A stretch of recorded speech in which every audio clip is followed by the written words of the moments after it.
So as was mentioned, I'm mostly going to look at 2020, what's happening afterwards, and then a bit of NOx and CO2, as this is what we see in the future as well.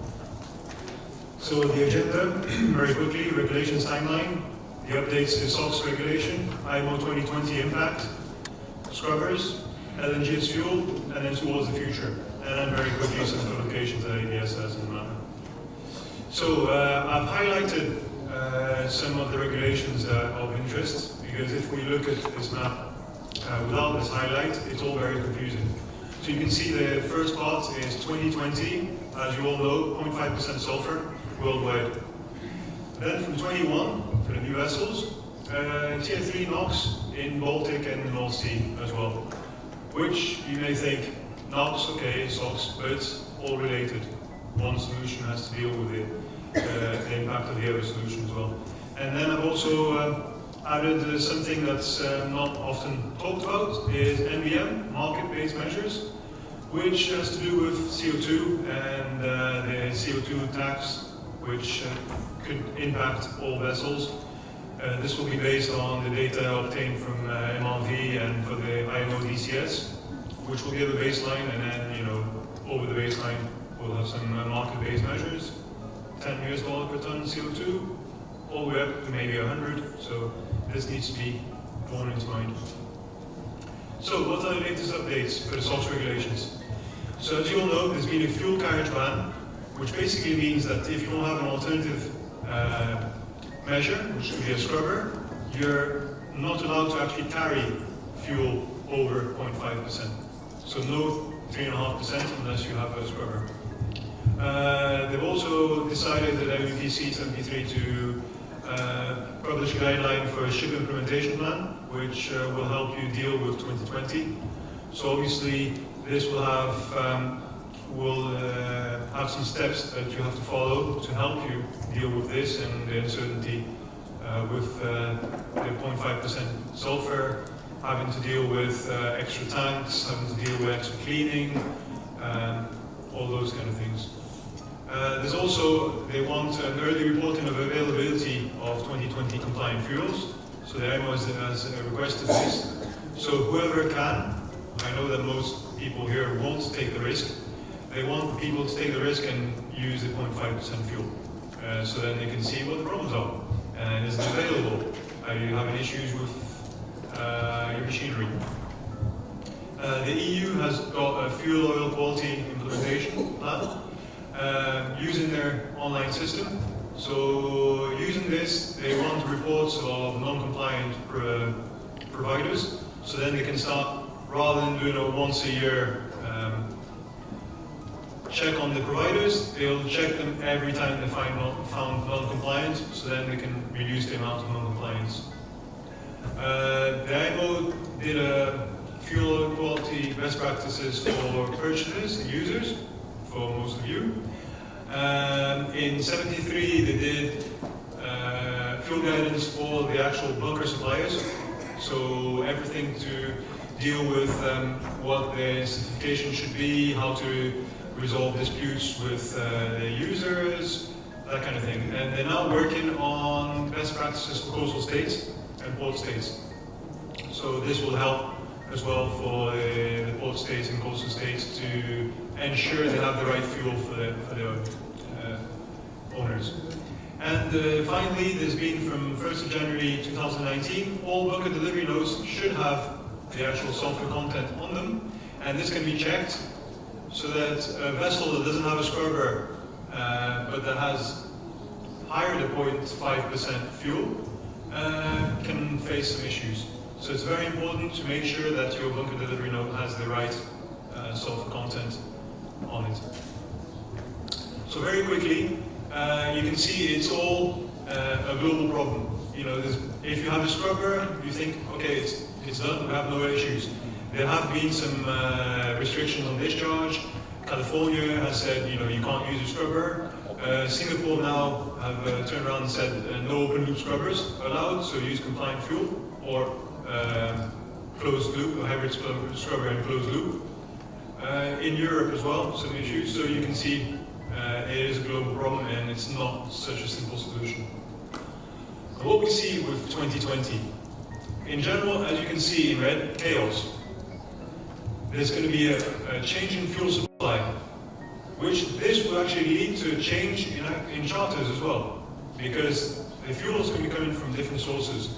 So there may be some requests for odd charters from other places, and some people can take advantage of this. We have seen there's a charter preference for fuel-efficient vessels and vessels with scrubbers. So obviously, they think, okay, the scrubber vessel will be cheaper for us. So we'll charter a vessel with scrubbers. We've heard about charterers who actually provided the money to have a scrubber fitted to a vessel, because they see that they'll save as they're paying for the fuel, they'll save. And sometimes the savings pass to the owner as well. All the tonnage is mostly going to be scrapped, because when you have a 20 or 25-year-old vessel, you're not going to invest. And plus, the older main engines may have issues with the fuel. So another thing is, if you're building a new vessel and you're looking at SOx and potentially looking at NOx and CO2, LNG might be a good alternative now. So we can see there's been more and more people looking for new builds and looking at what we're going to do with respect to fuel. One thing I want to show on the graph, you can see there's still some people who are saying, I'm going to use non-compliant fuel.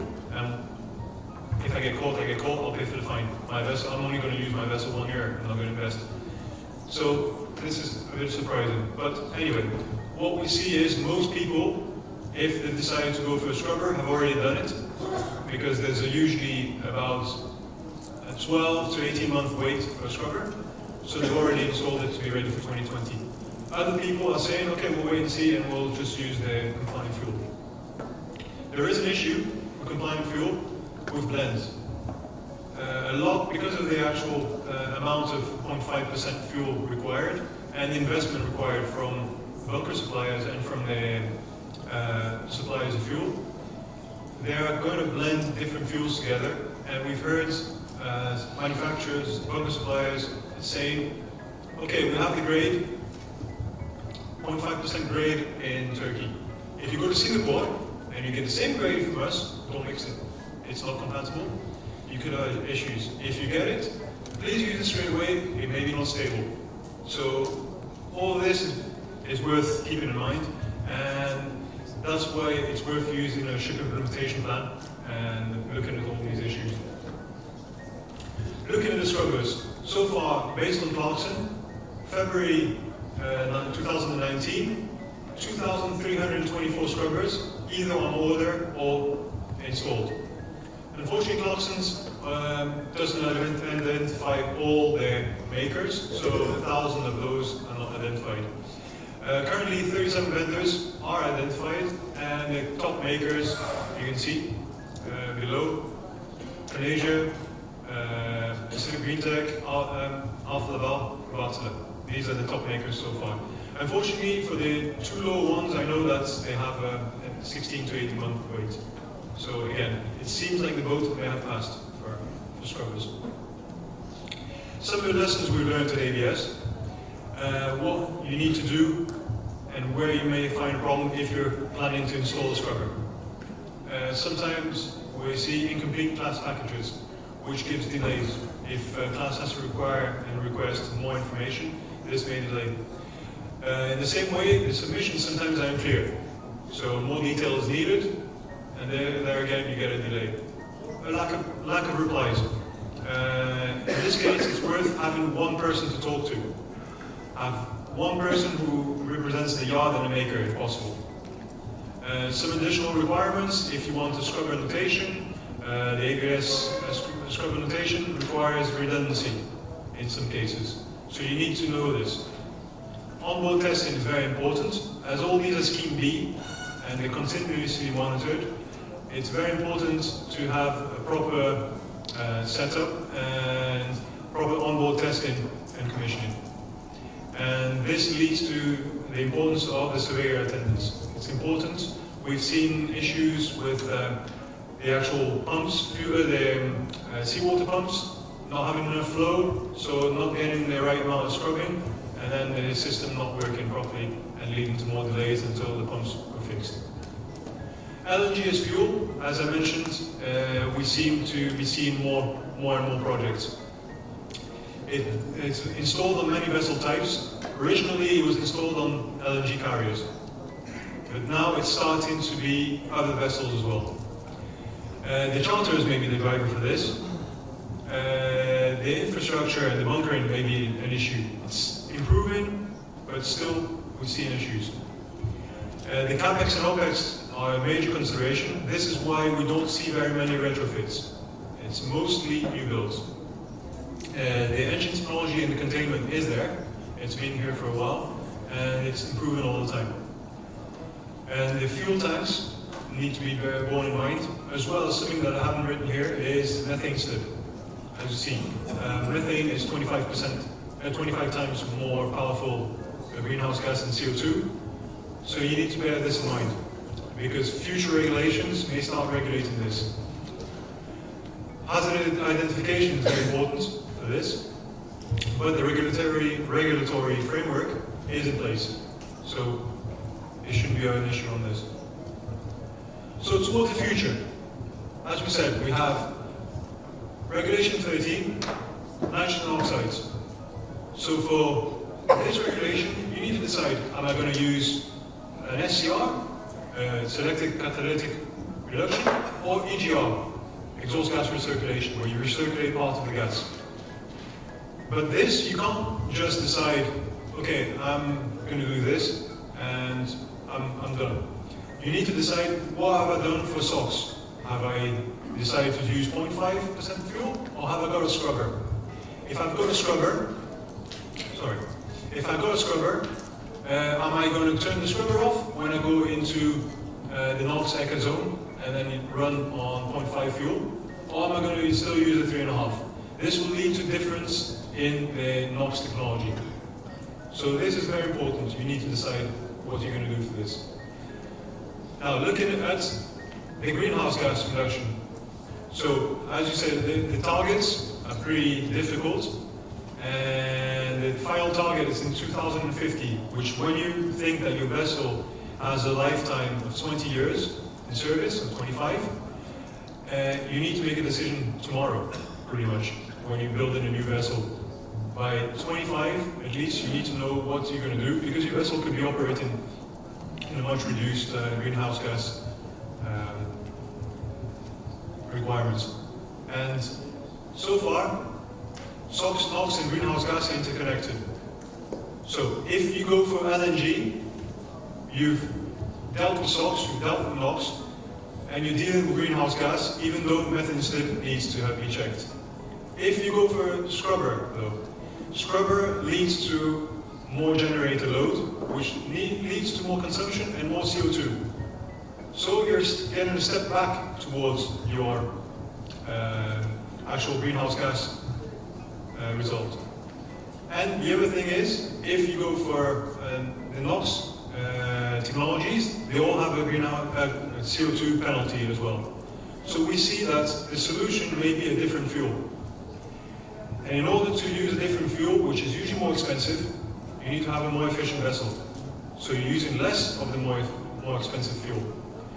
So as we see, it's going to be challenging. The next few years are going to be very challenging. There's going to be a very big opportunity for new engineering and beating these challenges, and whoever is ready early will have an advantage.